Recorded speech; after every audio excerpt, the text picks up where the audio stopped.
Hello and welcome to the thyroid examination topic. By the end of this session, you should be able to perform a stepwise thyroid examination and describe a thyroid swelling in a structured manner. Let's begin. First of all, introduce yourself to the patient, including your name and role, confirm the patient's name and date of birth, briefly explain what the examination will involve using patient-friendly language, gain the patient's consent to proceed with the examination, ask the patient to sit on a chair for the assessment, adequately expose the patient's neck and upper sternum, and ask the patient if they have any pain before proceeding with the clinical exam. Let's begin with general inspection. So inspect the patient looking for clinical signs suggestive of underlying pathology. Look at the weight, because weight loss is typically associated with hyperthyroidism, while weight gain is associated with hypothyroidism. The behavior of the patient. There's anxiety and hyperactivity. These are associated with hyperthyroidism due to sympathetic overactivity, and hypothyroidism is more likely to be associated with low mood. Next would be clothing. It may be inappropriate for current temperature, so patients with hyperthyroidism suffer from heat intolerance, whilst patients with hypothyroidism experience cold intolerance. Let's take a look at the hands. Inspect the patient's hands for peripheral stigmata of thyroid-related pathology. Thyroid acropathy, as shown in this slide, is similar in appearance to finger clubbing but caused by periosteal phalangeal bone overgrowth secondary to Graves' disease. Onycholysis is the painless detachment of the nail from the nail bed associated with hyperthyroidism due to the increased rate of regeneration. Palmar erythema, which is the reddening of the palms associated with hyperthyroidism, chronic liver disease, and pregnancy. As for peripheral tremors, it's a feature of hyperthyroidism reflecting sympathetic nervous system overactivity. So to assess for evidence of subtle peripheral tremor, ask the patient to stretch their arms out in front of them, place a piece of paper across the back of the patient's hand, and observe for the evidence of peripheral tremor. What will happen is the paper will quiver. Next would be the radial pulse examination. Palpate the patient's radial pulse, located at the radial side of the wrist with the tips of your index and middle fingers aligned longitudinally over the course of the artery.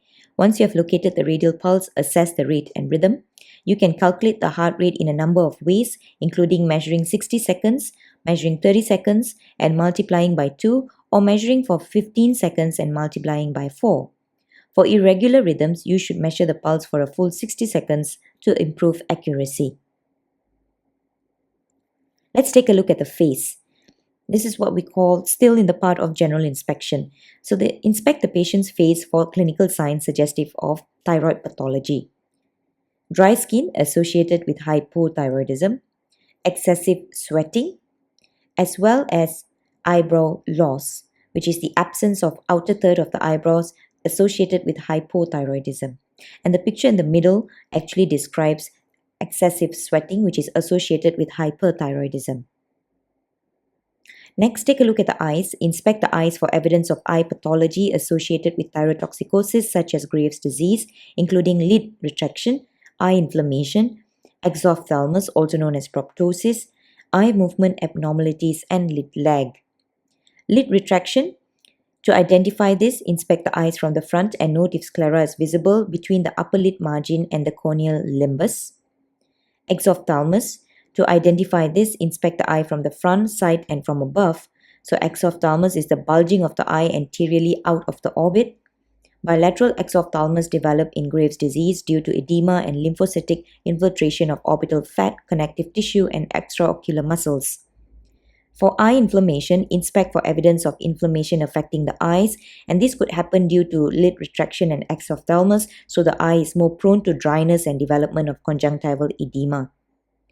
As for the eye movements, assess for evidence of ophthalmoplasia, which is restricted eye movement, and diplopia, and pain during eye movement caused by Graves' disease. Ask the patient to keep their head still and follow your finger with their eyes. Move your finger through the various axes of eye movement, which is the H shape, and observe for restriction of eye movements and ask the patient to report any double vision or pain. Lastly, lid lag. This refers to the delay in the descent of the upper eyelid in relation to the eyeball when looking downwards. So lid lag is commonly associated with Graves' disease, although it can be present in other thyrotoxic state. To assess for evidence of lid lag, hold your finger superiorly and ask the patient to follow it with their eyes whilst keeping their head still. Move your finger in a downward direction while observing the patient's upper eyelids as the patient's eyes follow your finger. If lid lag is present, the upper eyelids will be observed, lagging behind the eye's downward movement, with the sclera being visible between the upper lid margin and the corneal limbus. Let's look at the thyroid inspection. Inspect the midline of the neck from the front and sides, noting any masses, such as goiter, scars, such as from previous thyroidectomy. So a normal thyroid gland should not be visible. If a mass is identified during the initial inspection, perform some further assessments to try and narrow the differential diagnosis. Then proceed on with the swallowing. Ask the patient to swallow some water and observe the movement of the mass. The thyroid gland masses and thyroglossal cysts typically move upward with swallowing. Look for lymph nodes, which typically move very little with swallowing. An invasive thyroid malignancy may not move with swallowing if it's tethered to the surrounding tissues. Next would be tongue protrusion. So you ask the patient to protrude their tongue. A thyroglossal cyst will move upwards noticeably during tongue protrusion. A thyroid gland mass and lymph nodes will not move during protrusion. Next would be palpation. Palpate each of the thyroid lobes and isthmus. So you begin by standing behind the patient and asking them to tilt their chin slightly downwards to relax the muscles of the neck to aid the palpation of the thyroid gland. Then you place the 3 middle fingers of each hand along the midline of the neck below the chin. Locate the upper edge of the thyroid cartilage, which is the Adam's apple, with your fingers. Move your fingers inferiorly until you reach the cricoid cartilage, the first 2 rings of the trachea, which are located below the cricoid cartilage, and the thyroid isthmus overlies this area. Palpate the thyroid isthmus using the pads of your fingers. Palpate each lobe of the thyroid in turn by moving your fingers out laterally from the isthmus. And ask the patient to swallow some water while you feel the symmetrical elevation of the thyroid lobes. Ask the patient to protrude their tongue. If a mass represents a thyroglossal cyst, you will feel it rise during the tongue protrusion. Now, let's take a look at the thyroid gland characteristics. When palpating the thyroid gland, assess the following characteristics, which are the size, symmetry, the consistency, any presence of masses, and a palpable thrill.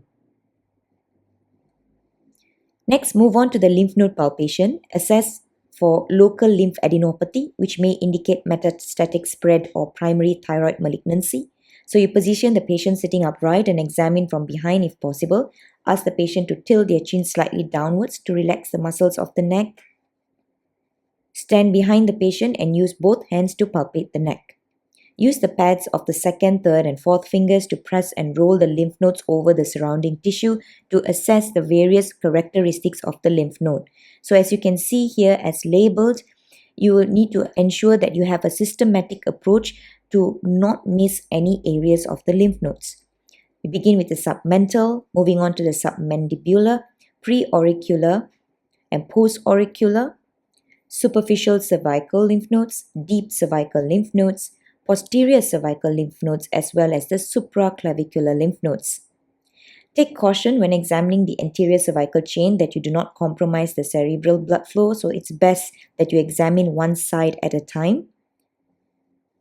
A common mistake is a piano playing or spider legs technique with the fingertips over the skin rather than correctly using the pads of the 2nd, 3rd, and 4th fingers to press and roll the fingers over the surrounding tissues.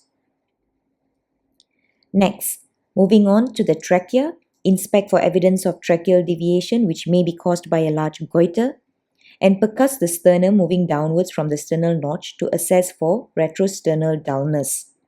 It may indicate a large thyroid mass extending posterior-inferiorly to the manubrium.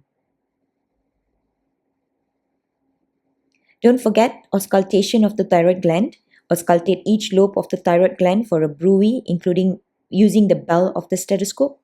A bruit indicates increased vascularity, which typically occurs in Graves' disease. Next would be further tests, which are reflexes are assessed to screen for hyporeflexia, which is associated in hypothyroidism. The most commonly tested reflexes are the biceps reflex or the knee-jerk reflex. The biceps reflex, you do it with the patient's arm relaxed, locate the biceps brachii tendon, which is typically found at the medial aspect of the antecubital fossa. Place your thumb of your non-dominant hand over the tendon and then tap your thumb with the tendon hammer. Observe for contraction of the biceps muscle and associated flexion of the elbow. Next picture here describes the pretibial myxedema, which is a form of diffuse mucinosis in which there is accumulation of excess glycosaminoglycans in the dermis and subcutis of the skin. It usually presents itself as a waxy, discolored induration of the skin on the anterior aspect of the lower legs. It's a rare complication of Graves' disease. And finally, we have proximal myopathy, which is a potential complication of both multinodular goiter and Graves' disease. They develop wasting of their proximal muscles, causing difficulties in tasks such as standing from a sitting position. Now, to complete your examination, explain to the patient that the examination is now finished and provide them with privacy to get dressed. Thank the patient for their time, perform hand hygiene, and summarize your findings.